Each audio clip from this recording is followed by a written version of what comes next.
Eu vou colocar aqui agora uma palestra feita por Albert Brum, que eu peguei no canal do Apócrifa, Gnosis e Gnosticismo. É para o pessoal que acompanha o meu canal. E porque atualmente eu ando estudando o gnosticismo, porque eu acho que a gente só chega a Deus pela verdade, não apenas pela fé. Então, diante de eu ter me decepcionado um pouco com algumas instituições, eu comecei a estudar a gnose e estou muito contente. Então acompanhem aí e eu vou deixar abaixo na descrição do vídeo o link para o canal da Apócrifa, tá bom? Eu espero que esse vídeo, traga muito ensinamentos para vocês. Aparecer na sequência aí. É um autor que trabalhou muito com Blavatsky na Inglaterra, na parte intensa, quando Blavatsky vivia em Londres. Na verdade, o meu contato com a obra do Mead ocorreu em dezembro de 1980, quando um senhor, que está o nome dele ali na biblioteca, Lourenço Borges, me apresentou esse autor e as obras.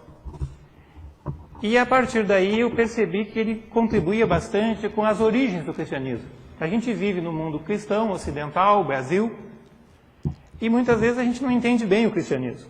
Chega esse período da Páscoa, do Natal, a gente vê na TV as mesmas reportagens, com aquele Jesus crucificado, com aquelas historinhas que nem para historinha serve. Não é história, não é esotérico, não é filosófico, são parábolas que a tradição ortodoxa vai criando com o passar dos tempos. O Mead foi um investigador profundo que trabalhava com Blavatsky e ajudou ela, inclusive, em alguns aspectos, nessa investigação dos começos do cristianismo. Então é sobre isso que a gente vai falar. A Cruz de Luz é o nome que eu estou dando para um pequeno texto que o Mead escreveu, que é a continuação deste aqui. Tem o hino e depois tem uma continuação com esse nome, a Cruz de Luz, aonde ele vai falar, baseado nos gnósticos, da simbologia da cruz. É uma coisa bastante interessante, então vamos direto ao nosso assunto.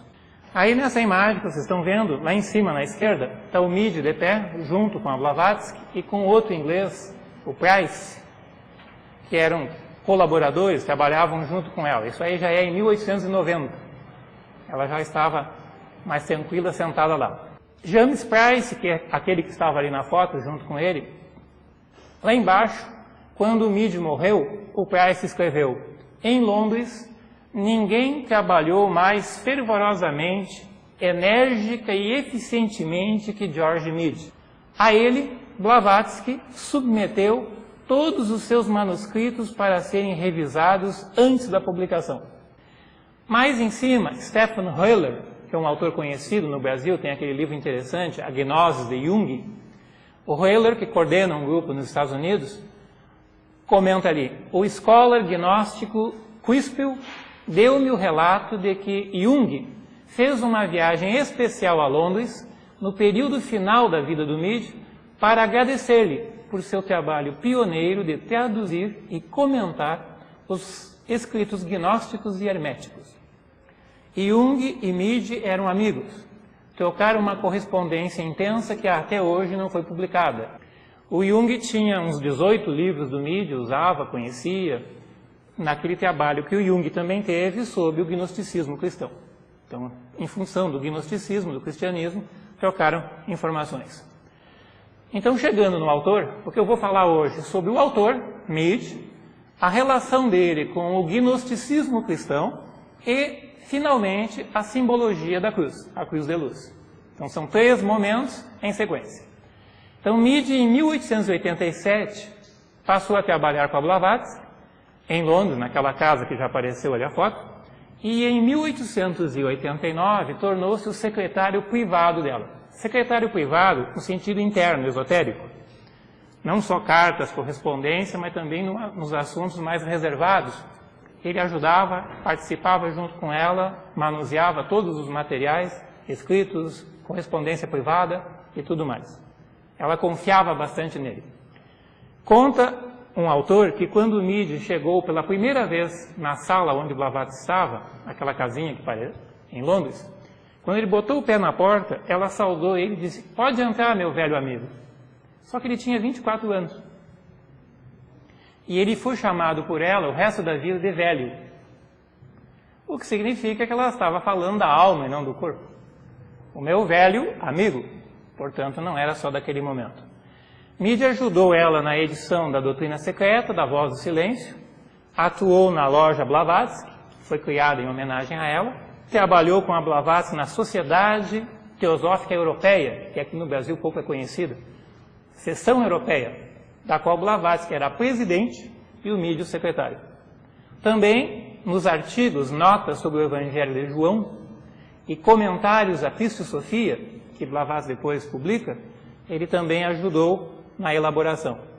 E Blavatsky criou um grupo em 1889, um grupo muito interno, muito privado, bastante profundo, com 10 membros, depois mais 2 no final, 12, aonde ele foi um dos 3 primeiros que ela convidou. Era um grupo reservado, privado, à parte, um grupo de aprofundamento, que trabalhava muito com o gnosticismo e com o budismo tibetano, com o Dharma secreto, vamos chamar assim, a parte mais profunda.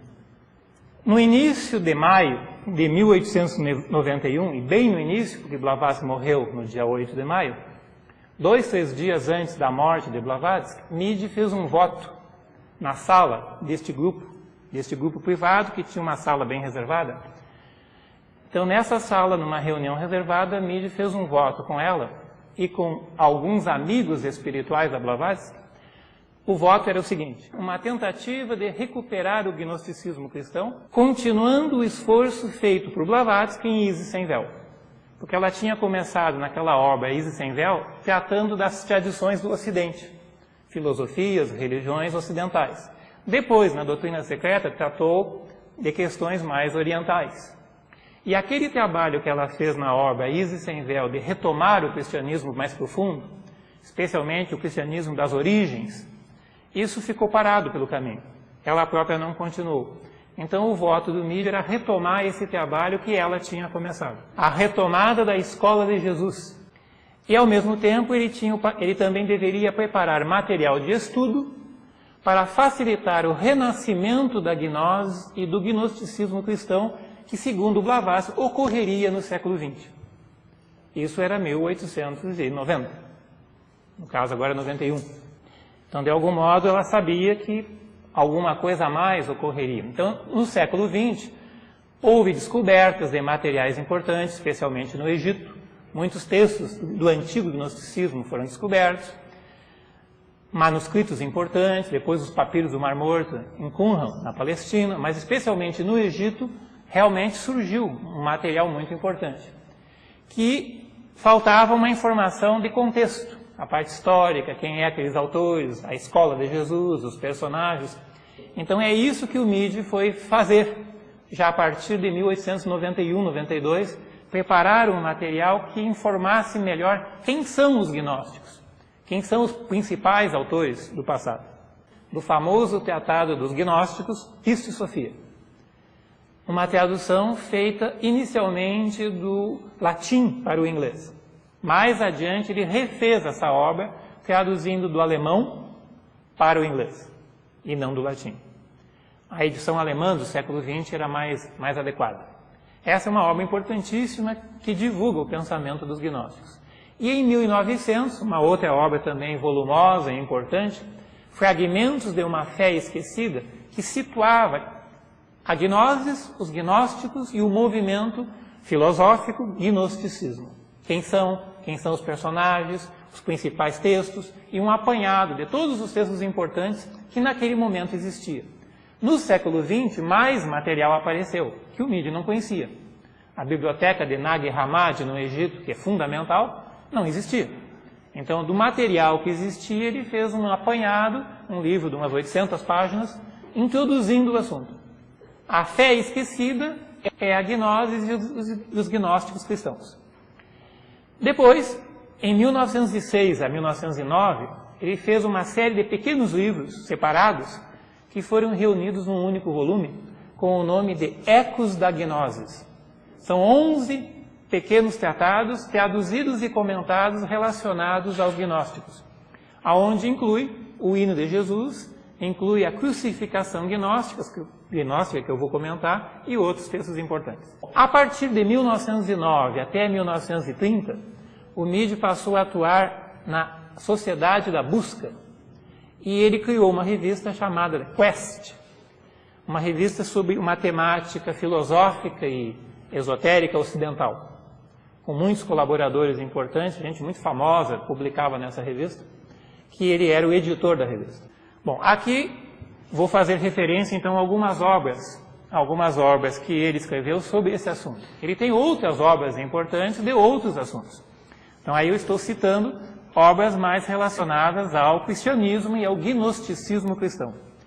Em 1992, Simão o Mago, o grande discípulo de João Batista e também discípulo de Jesus, um famoso pensador antigo. Em 1896, então, a primeira edição de Teosofia, Fragmentos de uma Fé Esquecida já foi referida, Hermes Trismegisto, são 3 volumes, com a tradução do Corpus Herméticos e comentários importantes. Ecos da Gnose, essa coleção, que inclui o hino, a crucificação gnóstica, o hino da veste de glória, a gnosis da mente, hinos de Hermes e mais 6 textos, algumas aventuras místicas, que são artigos interessantes, antigas e novas buscas, aonde tem um texto super importante, onde ele define o que é gnosis, o que é e o que não é. A antiga gnosis e o movimento antigo chamado gnosticismo. Esse título, O que é Gnosis, alguns anos atrás eu publiquei nesse livro aqui. A Gnosis Viva do Cristianismo Primitivo. Depois, mais ao final da vida do Midi, ele trabalhou também com o João Batista e publicou o livro O Gnóstico João Batista. Um livro muito interessante, mostrando a relação dos seguidores do João Batista, os mandeanos, com os essênios e depois, mais adiante, com os maniqueus, o maniqueísmo. Então, fazendo a relação essênios, mandeanos, maniqueus. E mostrando que o João Batista, além de pregar no deserto, nas margens do Rio Jordão, ele vivia na comunidade de Qumran e foi o sucessor do mestre da retidão dos essênios. O grupo famoso dos essênios teve um fundador, que é conhecido como o mestre da retidão, e agora, no século XX, foi descoberta então a biblioteca dos essênios, os manuscritos do Mar Morto. Então, esse assunto diz respeito ao João Batista. E o último texto, a dança sagrada no cristianismo. Os gnósticos ofitas são os verdadeiros cristãos primitivos, o núcleo original da escola de Jesus na Galileia. Jesus viveu entre os essênios, depois ele sai dos essênios, volta para a Galileia, sua terra natal, e lá na Galileia ele cria uma pequena escola, restrita, reservada e avançada, que foi conhecida como a Escola de Jesus ou a Escola dos Ofitas. Já explico por que esse nome um pouquinho depois. Essa escola era derivada dos nazarenos. Nazarenos, essênios, gnósticos. É uma tradição que vai em sequência. Os nazarenos, os iniciados nazares, e Jesus, um verdadeiro nazareno. Daí depois a Bíblia mexeu e transformou de Nazaré. Era Jesus o Nazareno, que depois ficou então como se fosse de Nazaré. Na verdade, nem existia Nazaré no tempo que ele nasceu. Nazaré é uma vila posterior. Os cristãos primitivos separaram-se dos essênios. Então Jesus esteve nos essênios quando volta do Egito. Vocês sabem que dos 12 aos 30 anos a Bíblia não tem nenhuma linha sobre Jesus. Nada sobre ele. Se bem que antes também tem muito pouco. Mas dos 12 aos 30 anos não tem nada. É o tempo que ele esteve fazendo um estudo, uma vivência, um retiro de 18 anos. em Alexandria e no Alto Egito, Luxor, Tebas e outras regiões, Heliópolis, e especialmente um bom tempo na região de Alexandria, onde foi criada uma filial dos essênios, os terapeutas. Então aí nós temos a relação essênios e terapeutas e esse tempo que Jesus esteve no Egito. No Egito é super conhecido hoje. Se vocês um dia visitarem o Egito, qualquer turista fica sabendo que Jesus esteve, aonde esteve, tem os mapas, tem os desenhos, as cidades que ele andou, a peregrinação que ele fez. É super, super conhecido esse assunto. Mas depois, então, isso ficou um pouco esquecido e a ortodoxia oficial, as igrejas oficiais, perseguiram os gnósticos, mas Blavatsky fala que a gnose, baseada na ciência secreta, ainda vive e algum dia iria reaparecer. Num outro texto dela, O Caráter Esotérico dos Evangelhos, Mead também leu com muita atenção e deu mais algumas boas informações. Os primitivos ensinamentos de Jesus só puderam ser descobertos nos ensinamentos gnósticos. A nobre filosofia da religião-sabedoria. Religião-sabedoria é um termo que a Blavatsky usava para falar dessa tradição antiga, que vinha dos antigos sábios caldeus, babilônicos e também do Oriente. Os gnósticos são, então, os inspiradores do cristianismo primitivo. Todo o iniciado na antiga gnose conhecia muito bem o valor de cada palavra da linguagem mistério. Sobre isso, eu até recomendo, se alguém quiser aprofundar um pouco, o livro do Hodgson, A Sabedoria Oculta na Bíblia Sagrada, onde ele começa no início falando dessa linguagem simbólica, a linguagem dos mistérios, e que a gente não pode tomar o pé da letra num livro religioso. Seja a Bíblia, seja o Antigo Testamento, o Novo, qualquer livro, o Alcorão, você tem que saber que é uma linguagem simbólica. Diz ele, esse método de escrever é conhecido como a linguagem sagrada, ou de mistério, que foi inventada pelos sábios da antiguidade com a finalidade de revelar uma sabedoria espiritual profunda, que pode conferir informação e poderes teúrgicos àqueles que a conhecem. Então, o que o Hodgson está falando?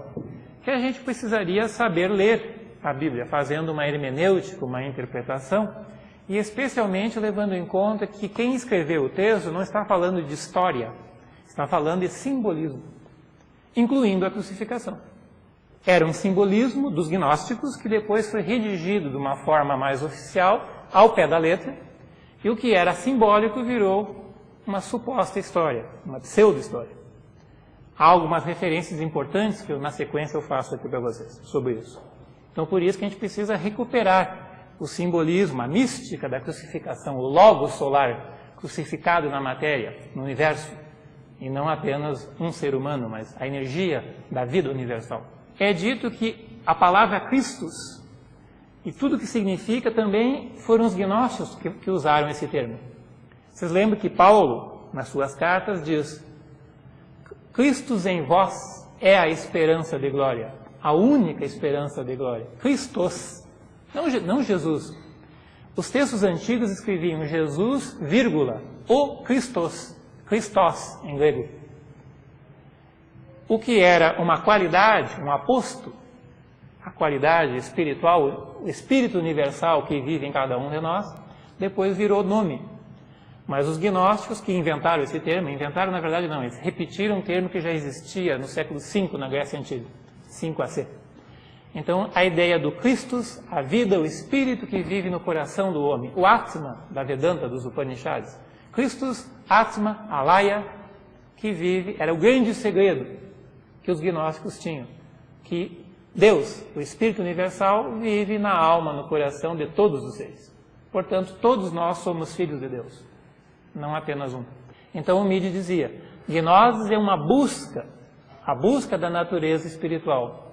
O conhecimento gnóstico não é conhecimento, é a intuição da mente verdadeira ou espiritual, a apreensão imediata, a clara percepção da realidade. É um insight, uma profunda intuição. Então, essa ideia os gnósticos estão usando pensando em Pitágoras, pensando em Platão. A busca da sabedoria, filosofia, o amor à sabedoria, a busca da verdade. Então, a palavra gnose tem uma relação com a ideia da sabedoria que os filósofos antigos buscavam. a busca da sabedoria viva. Então, gnosis, a compreensão direta, a compreensão clara. E por isso esse nome, então, foi usado para os filósofos cristãos. Os primeiros pensadores cristãos também eram filósofos. Então, os filósofos cristãos buscavam a sabedoria e foram chamados de gnósticos. E quem usou esse nome foi Jesus, está aqui embaixo. Um hino dos gnósticos, um hino ofita, apresenta Jesus dizendo: aos segredos da sagrada senda darei o nome de gnoses e os transmitirei para eles, para esse grupo que Jesus criou, para a sua escola.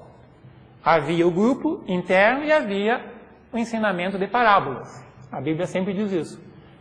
Jesus falava parábolas, transmitia seu ensinamento por parábolas.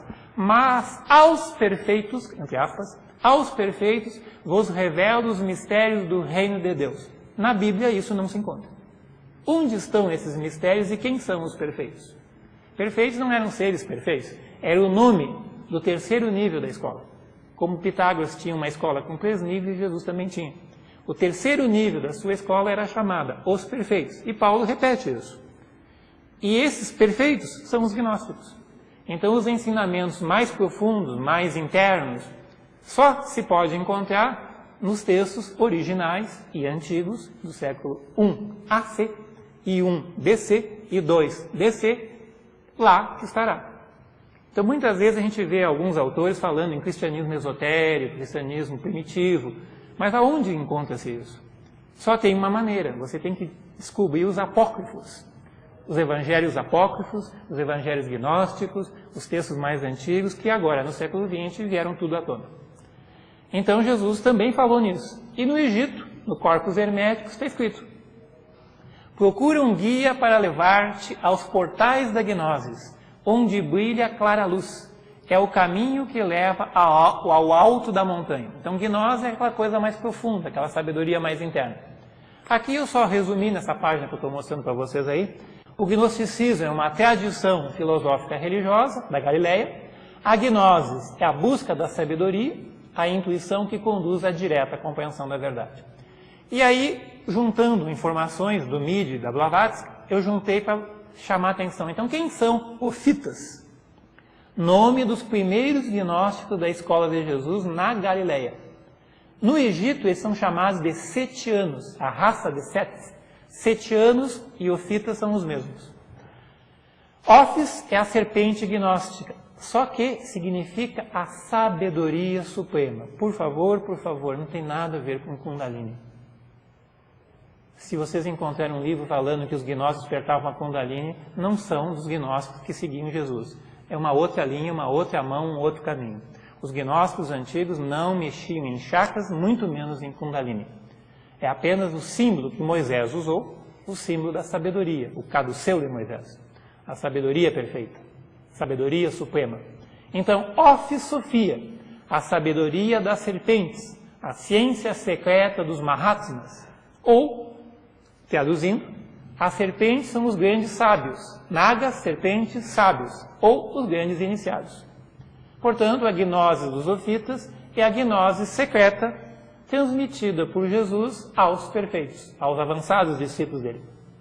E o próprio Jesus falou, a gente encontra tanto em Tomé como em Mateus 10, 16, e no Evangelho de Tomé, passagem número 39, a famosa frase: sede sábios como as serpentes e inocentes como as pombas. Inocentes ou pacíficos como são as pombas. Aí vem o símbolo da paz. Pombas, paz. E sede sábios como são os iniciados, os Mahatmas. Sede sábios como são as serpentes.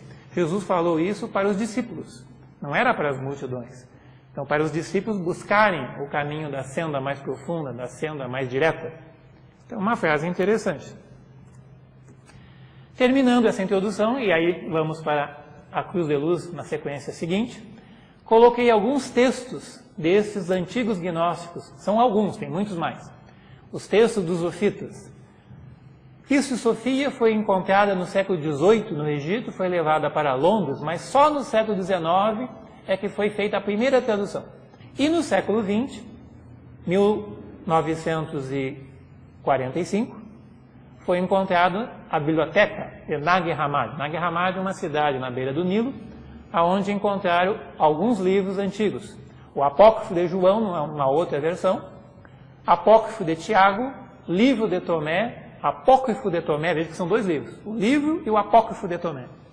Evangelho de Filipe, Evangelho dos Egípcios, Apocalipse de Paulo, Diálogos do Salvador, e assim vai. Então tem muitos textos que vieram à tona. E a escola dos Ofitas, a escola de Jesus, então nós temos nessa escola alguns dos principais discípulos do Mestre, que viveram com ele, que conviveram com ele, que dialogaram com ele. Entre os principais, segundo as fontes, isso que eu não estou inventando, tudo eu tirei da Sofia, tirei dos tratados, tirei da Blavatsky, tirei do Mito, só reuni. Quem são os mais importantes discípulos? Simão o Mago, Tiago, João, Matias, também chamado Mateus, Tomé, Maria Madalena, Salomé, Marta, Maria, a sua mãe, Felipe, Levi e Bartolomeu. Pedro nunca fez parte desse grupo. E diz a igreja na sua Bíblia que é causa de tropeço. É a pedra na qual você tropeçaria. Pedro fez parte do grupo externo, mas nunca fez parte do grupo interno. Então, quando a igreja escolhe Pedro para ser o seu símbolo, tem uma mensagem para a gente. A mensagem que vem das igrejas não é a mensagem que vem da escola interna.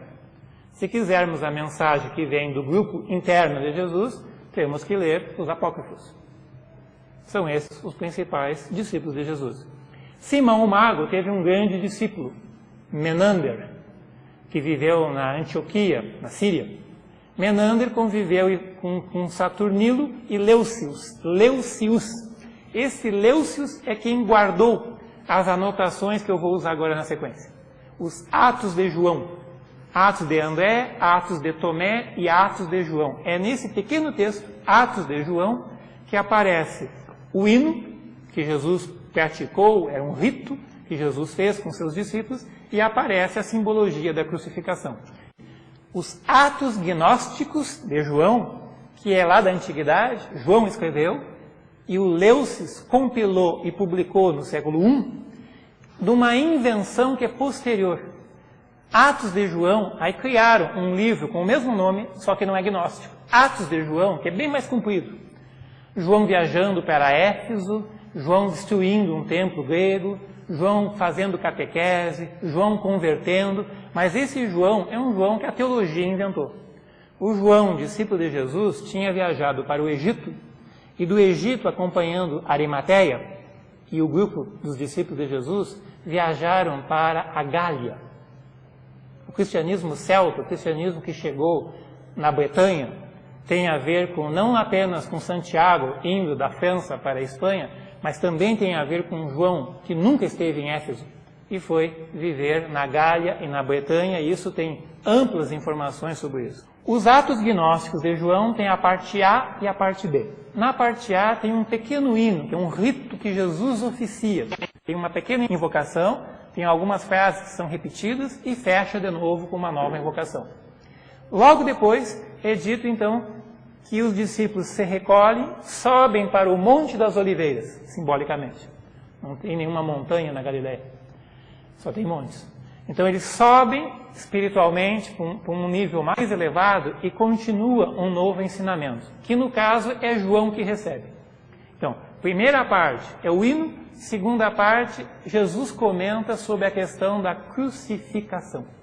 E chama a atenção que é uma cruz de luz e não uma cruz de madeira. Aparece literalmente no texto isso. É bom chamarmos a atenção que Agostinho, o famoso Agostinho, que não era muito santo, mas é famoso, disse: o hino do Senhor, por ele cantado em segredo aos discípulos. Pois está dito no Evangelho, e após haver cantado um hino, ele subiu a montanha. Este hino não foi incluído no cânone devido àqueles que pensam de acordo consigo mesmo. Esses são os gnósticos. Não foi colocado no cânone porque os gnósticos usavam muito esse texto, o hino. Aí na hora que fizeram o cânone, deixaram de fora. Então veja que Agostinho está confessando que o hino fez parte dos ensinamentos antigos. Mateus fala a mesma coisa, Marcos fala a mesma coisa, após cantar um hino, eles saíram em direção ao Monte das Oliveiras. Então esse hino é a primeira parte. A cruz de luz é a continuação. Uma cruz que vai do chão da terra até o céu. Uma cruz que é luminosa. Uma cruz que tem a multidão embaixo e lá no alto só os perfeitos. João, na verdade, foi elevado. É um estado meditativo contemplativo e João então tem a visão da cruz. E ouve o ensinamento do seu guru, do seu tutor, do seu mestre. No primeiro momento, João se recolhe, triste com a morte de Jesus, que foi séria, que foi grave, que foi complicada, mas não foi um pouco diferente da versão tradicional. E após ter dançado conosco é o hino. O Senhor se foi. E nós nos afastamos, cada um para o seu lado. Eu, embora o tenha visto sofrer o início de sua paixão, não pude permanecer até o fim, mas me recolhi ao Monte das Oliveiras.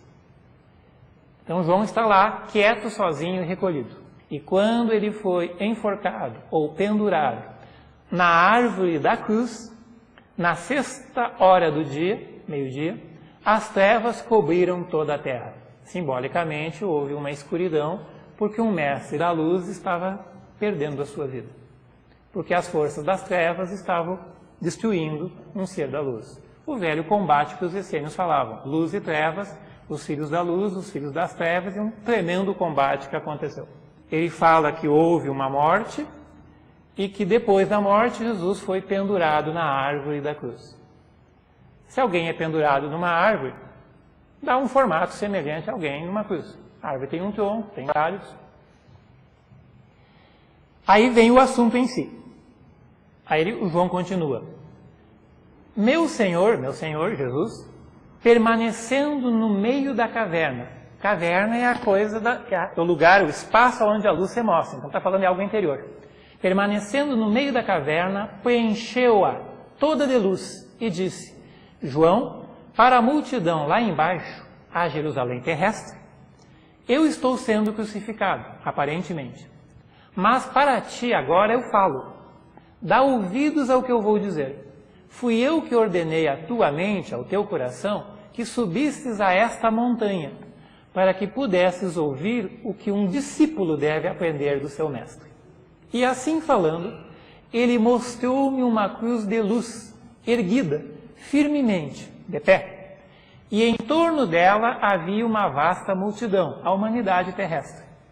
E na cruz, dentro da cruz, uma outra multidão que não tinha forma. Multidão de seres sem corpos, que estão do outro lado. Uma multidão terrestre e uma multidão de seres humanos sem corpos no outro lado. E eu contemplei o próprio Mestre além da cruz, não tendo forma, mas apenas uma espécie de voz que dizia, João, alguém deve ouvir estas coisas. Esta cruz de luz é por mim chamada de Logos, aquela palavra grega que João usa, por coincidência o João usa no 4º Evangelho, a luz do mundo, a luz que vem ao mundo, Logos. Essa cruz é Logos, é mente, é Christos, é portal, é caminho, sopro, semente, ressurreição, Pai, Espírito, verdade, vida, graça e outras coisas. Estas coisas são assim denominadas no que se refere aos homens. Portanto, Jesus está falando que é um simbolismo. É o símbolo da ressurreição, é um símbolo de luz, é um símbolo de vida, e assim vai. E é a própria crucificação do Logos que se manifesta no universo. Esta cruz tem sido o meio de cruz iluminar todas as coisas, pelo Logos. Mas essa não é uma cruz de madeira. Esse textinho aqui é do ano 40 e poucos do século I, supostamente original. Mas esta não é uma cruz de madeira. A multidão em torno da cruz é a natureza inferior. Quando a natureza superior for elevada, então tu aqui no caso é o João, te transformarás nela, natureza superior. E não mais serás o que és agora, mas estará acima deles a multidão. Como eu, Jesus, estou agora. Ele está dizendo que o João tinha que seguir o mesmo caminho e fazer o seu avanço na senda.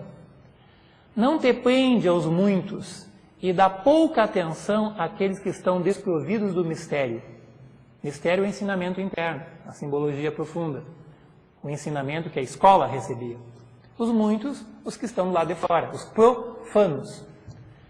Não te prende a eles. Aquela paixão que mostrei a ti e aos outros dançando, o pequeno rito chamado hino, quero que seja proclamado como um mistério, ou proclamado um mistério, um ensinamento reservado. Por isso, não era tão divulgado na antiguidade. O que sou, isto somente eu sei, e ninguém mais. Compreende em mim o tormento de um Logos. O Logos que vem a vida universal que se manifesta na matéria. E tendo dito tais coisas a mim, foi elevado. Se recolheu, se retirou. Então, o que acontece? De algum modo, Jesus morreu. Dizem os judeus que é apedrejado. Diz o Talmud que é apedrejado. Diz Geoffrey Hodgson, o famoso autor teosófico, que é apedrejado. E que tudo isso teria ocorrido, historicamente, no século I AC. Pois já faz alguns anos que se tem essa ideia que a data, o nosso calendário está um pouco errado, e que Jesus teria vivido um tempo anterior. Começou se falando 4 AC, 7 AC, 12 AC, 15 AC, e com a descoberta dos manuscritos do Mar Morto, que os testes de carbono 14, estudos linguísticos, uma série de material, aonde João Batista aparece claramente, aquele material é do começo do século I AC até o meio do século I AC. E é totalmente claro e evidente que João Batista viveu lá nos inícios do século I AC.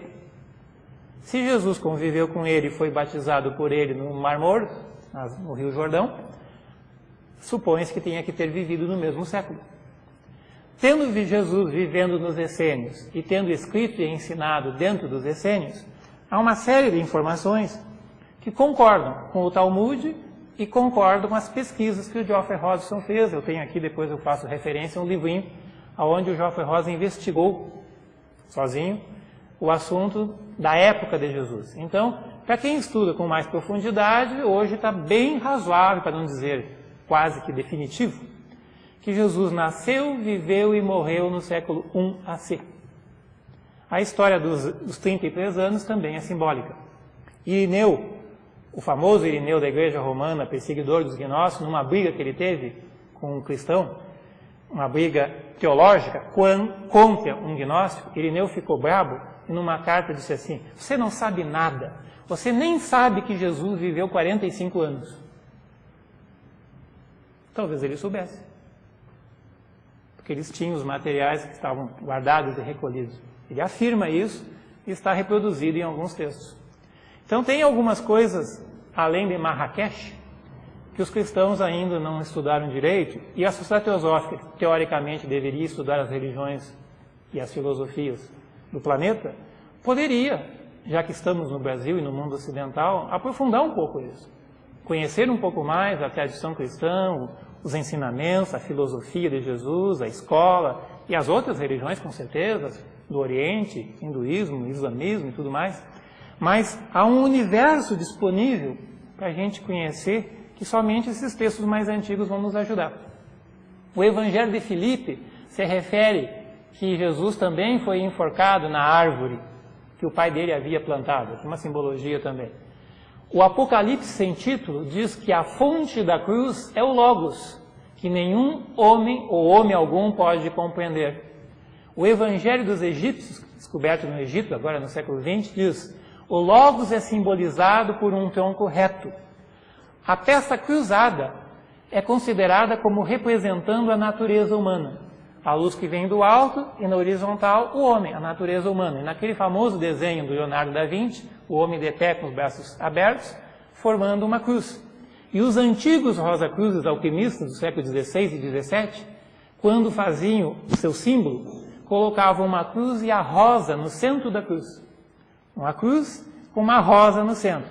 Aquela rosa significando o coração. E dentro da rosa um diamante.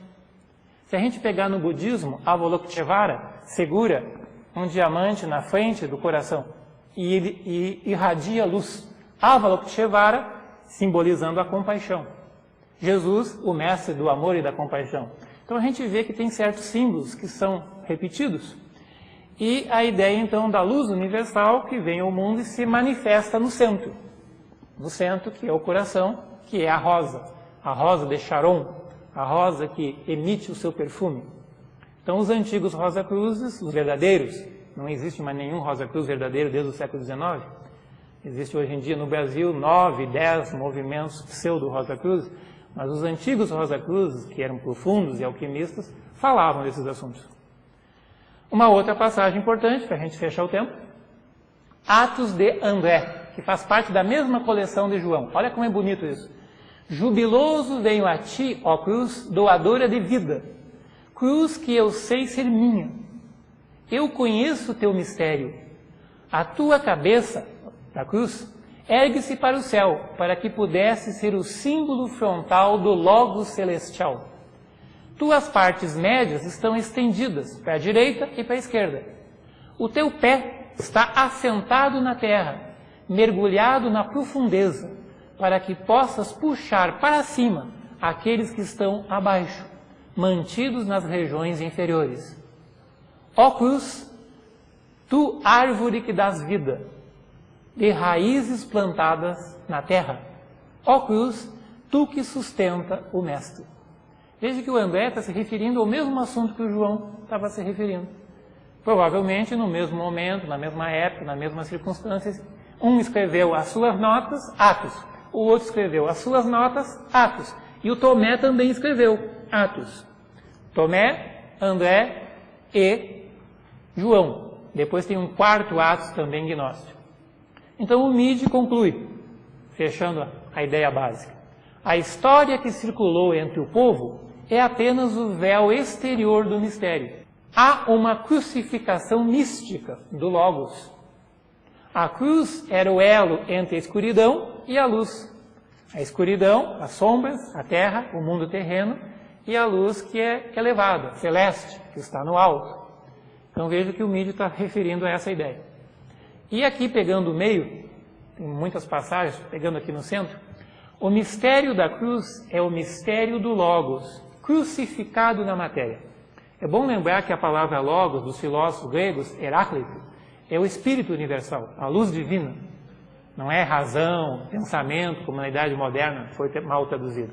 Então, quando você fala em Logos, está falando a luz divina, o Espírito divino, o fogo Logos universal. João sabia muito bem disso. Os gnósticos, essênios, sabiam grego, estudavam filosofia grega, era normal isso. E João cita constantemente, cita no Evangelho, cita no Atos, cita no Apócrifo, termos como mônada, logos e outros termos que os antigos filósofos usavam assim claramente. É evidente que ele conhecia. Então, a luz do Logos, a luz do mundo que se manifesta. Quando vem ao mundo, ela se crucifica. A matéria prende a luz. Depois a matéria volta, a parábola do filho pródigo. O vir e o voltar à fonte. A visão da cruz é um símbolo vivo. O brilho da cruz é a energia do Logos. Esse mistério não é a cruz de madeira, a suposta narrativa histórica do Dhamma Mistério. Dhamma Mistério significa um ensinamento que era simbólico, que você tem que ir além das palavras, além da primeira versão. Então, o Midi procurou, nesses vários textos, fazer um apanhado desses antigos manuscritos, porque ele foi fiel ao voto que ele fez, tanto com a Blavatsky, quanto com os amigos espirituais da Blavatsky. E dedicou a vida dele, 80% da sua vida, ou até mais talvez, a traduzir, a estudar, a comentar, a divulgar, fez cursos, fez palestras, viajou pela Europa ensinando esse assunto, procurando chamar a atenção que o cristianismo que a gente conhece não é o cristianismo de Jesus. Esse cristianismo dos filmes, da TV, dos jornais, da sexta, do sábado, do domingo e tal, é uma coisa menos do que popular. Está muito, muito simplificado. É preciso uma leitura, é preciso ler o Hodgson, é preciso reler a Bíblia, fazer uma leitura atenta de João, perceber essas palavras simbólicas, essas alegorias, essas parábolas, mas não é suficiente. Ler as parábolas e tentar interpretar a simbologia é apenas o primeiro passo. Depois você tem que passar para os evangelhos gnósticos, para os apócrifos, para a Pista e Sofia, para o Bruxi Codex, para esses textos dos Zofitas, porque é neles que a gente vai encontrar diálogos entre o mestre e os discípulos, diálogos dentro da escola, diálogos reservados, aonde Jesus não estava preocupado com simplificações, aonde ele procura aprofundar o assunto. E aí há um mergulho no hermetismo, na filosofia antiga, na filosofia grega ao mesmo tempo. Porque os gnósticos são herdeiros dos nazarenos, dos essênios, dos antigos filósofos, dos caldeus e de todos aqueles do passado. Então, isso que o Midi tentou realçar para a gente. Obrigado.